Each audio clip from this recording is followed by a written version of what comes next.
Um, I've been delving into slightly the specific food structure currently in the system in the United States.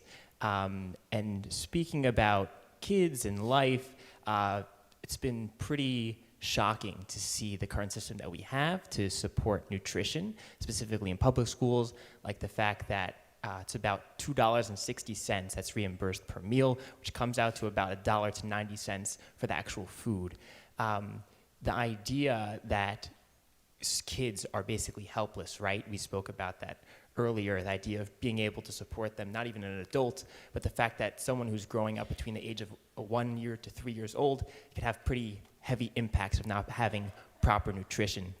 Other component being the fact that spoke a little bit about how government is not potentially as impactful or powerful as social groups and organizations, and seeing as to how I think in the 70s we actually had the most success of decreasing hunger in the United States, but since it started to shift more towards soup kitchens and food banks, it's been a lot less successful. So I'm curious to what you think about policy in terms of both just the United States as a whole, as well as specifically for helping out kids in the United States who may not be as ability to help themselves. Well, right. I mean, when it comes to kids, as I say, the government does have more of a role in protecting children because kids can't help themselves.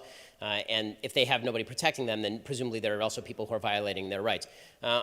My feeling about school lunch programs is I don't actually believe in school lunch programs. The reason I don't believe in school lunch programs is because I have children. It is the fundamental basis of being a parent that you must feed your child. I will starve before I see my children starve. Honest to God, I will die before I see my children not eat. And any parent who doesn't feel the same is not fit to be a parent. The notion that the government has to step in, that poverty is so grave in the United States that the government has to step in at the tune of $1 a day and pay for a garbage lunch for a kid. If the kid is really suffering from that level of poverty, you have to consider whether the kid really should be in the home. That sounds harsh, but I don't know how else to put it. I mean, the fact is that if a parent cannot provide basic nutrition to a child, I don't know how that child can stay in that home safely. And believe me, their nutrition problems are not going to end with the school lunch program. I mean, there are 2 other meals a day that they need. And it is not supremely expensive to feed your kid oatmeal. I mean, food in the United States is plentiful and cheap. So I really don't know that government is going to necessarily be the solution in all of this. When it comes to children, I have very little sympathy for adults saying they have no capacity to take care of their own children unless they have something, some real serious disability or something.